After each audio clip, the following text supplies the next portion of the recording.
वो दिन जब हमारी उनकी बात हुई, वो इतनी दुख की बात है कि उन्होंने कहा कि हमारे शरद पवार से के साथ हम उठते बैठते हैं, वो हमारे 4 काम करते हैं, हम उनके 4 काम करते हैं। ये सब सुनने के बाद मुझे तो बिल्कुल वही अरविंद जी का ही डायलॉग याद आ रहा था कि एक ही थाली के चट्टे बट्टे हैं।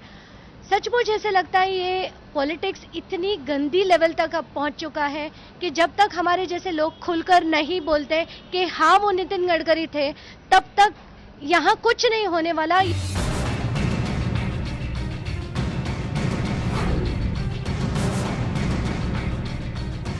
70,000 करोड़ के महाराष्ट्र के सिंचाई घोटाले के खुलासे में अहम भूमिका निभाने वाली अंजलि दमानिया ने आखिर देर रात विपक्ष के उस नेता का नाम ले ही लिया जिसे वो 4 घंटे पहले की प्रेस कॉन्फ्रेंस में नहीं लेना चाह रही थी। अंजलि का कहना है कि सिंचाई घोटाले के बारे में उन्होंने विपक्षी पार्टी के नेता से मदद मांगी थी, लेकिन उन्होंने कोई मदद नहीं की।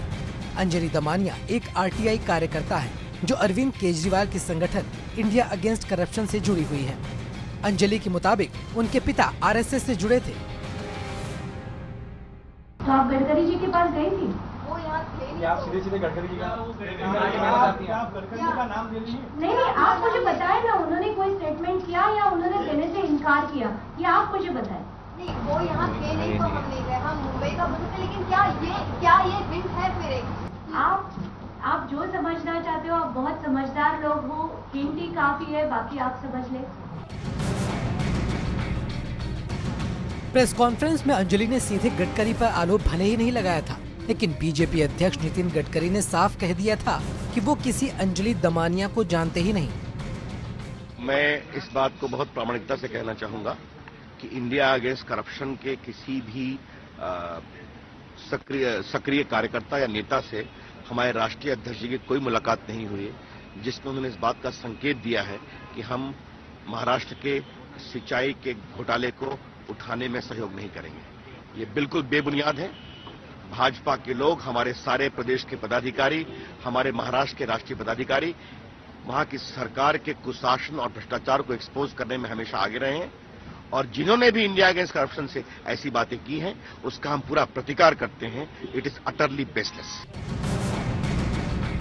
गडकरी और बीजेपी की तरफ से आए इन बयानों के बाद जो अंजलि गडकरी का नाम लेने से बच रही थी, वो खुलकर सामने आ गई और गडकरी पर सीधे आरोप जड़ते हुए उन्होंने कहा कि एक नहीं 3 बार वो गडकरी से मिली है। नितिन गडकरी जी ने कैमरा पर आकर या फ्लैश में कहा है और स्टेटमेंट किया कि वो अंजलि दमानिया को जानते ही नहीं है और वो कभी मुझसे मिले ही नहीं है। तो ये सुनकर शॉकिंग जरूर लगा था, क्योंकि मैं उनको 3 बार मिल चुकी हूँ, 2 बार लास्ट ईयर और ये अभी 14 अगस्त को उनके वर्ली के रेसिडेंस में मैं उनसे मिली थी। जब हम उनके घर पे गए थे, मेरे साथ और 2 लोग थे। शायद वो बोलना चाहेंगे नहीं चाहेंगे मुझे नहीं पता, क्योंकि ये अभी 1 घंटे में जो डेवलपमेंट्स हुई है तो मैं उनसे बात जरूर करूंगी। वो भी अगर स्क्रीन पर आके बताएंगे तो ये बहुत ही अच्छी बात रहेगी। अंजलि के मुताबिक तीसरी मुलाकात इसी साल 14 अगस्त को वर्ली में गडकरी के घर पर हुई थी। इस मुलाकात में जब उन्होंने महाराष्ट्र में सिंचाई घोटाले पर सवाल उठाए तो गडकरी ने कहा कि शरद पवार के साथ तो वो उठते बैठते हैं, व्यापारिक रिश्ते हैं और एक दूसरे के काम करते हैं। अंजलि के मुताबिक आध्यात्मिक गुरु भय्यूजी महाराज 13 अगस्त को गडकरी से मिले थे। अंजलि का आरोप है कि इस मुलाकात में भय्यूजी ने गडकरी से इस मामले को ज्यादा तूल न देने और किरीट सोमैया पर PIL न दाखिल करने के लिए दबाव बनाने को कहा था। अंजलि का आरोप है कि गडकरी ने हजारों करोड़ के इस सिंचाई घोटाले को दबाने की कोशिश की। वो दिन जब हमारी उनकी बात हुई, वो इतनी दुख की बात है कि उन्होंने कहा कि हमारे शरद पवार से के साथ हम उठते बैठते हैं, वो हमारे 4 काम करते हैं, हम उनके 4 काम करते हैं। ये सब सुनने के बाद मुझे तो बिल्कुल वही अरविंद जी का ही डायलॉग याद आ रहा था कि एक ही थाली के चट्टे बट्टे हैं। सचमुच ऐसे लगता है ये पॉलिटिक्स इतनी गंदी लेवल तक अब पहुंच चुका है कि जब तक हमारे जैसे लोग खुलकर नहीं बोलते कि हाँ वो नितिन गडकरी थे, तब तक यहाँ कुछ नहीं होने वाला। अंजलि के पास अभी भी उस बातचीत की कोई रिकॉर्डिंग नहीं है, लेकिन उनके साथ जो 2 लोग गडकरी से मिलने गए थे, अंजलि उन्हें भी वक्त आने पर गवाह के तौर पर पेश कर सकती है। फिर अंजलि के पास सबूत क्या है? मैंने उनसे बात की, उसके बाद मैंने ये उनको एक SMS भेजा था उनके पर्सनल नंबर पे। ये पर्सनल नंबर उनका है या नहीं ये आप कोई भी चेक कर सकते हैं। ये उनकी डायरेक्ट लाइन थी जिस पे मैंने उन्हें एक लंबा चौड़ा मैसेज भेजा था कि आप RSS का कार्यकर्ता थे और RSS is known to be people with integrity, और ऐसा होने के बावजूद आपने इतनी गंदी बात क्यों कही? क्या आप सचमुच RSS के जो रूल्स है, जो प्रेयर्स है वो भूल गए या आप भूलना चाहते हैं? कि आपकी इंटेग्रिटी आज इतनी क्यों गिर गई है?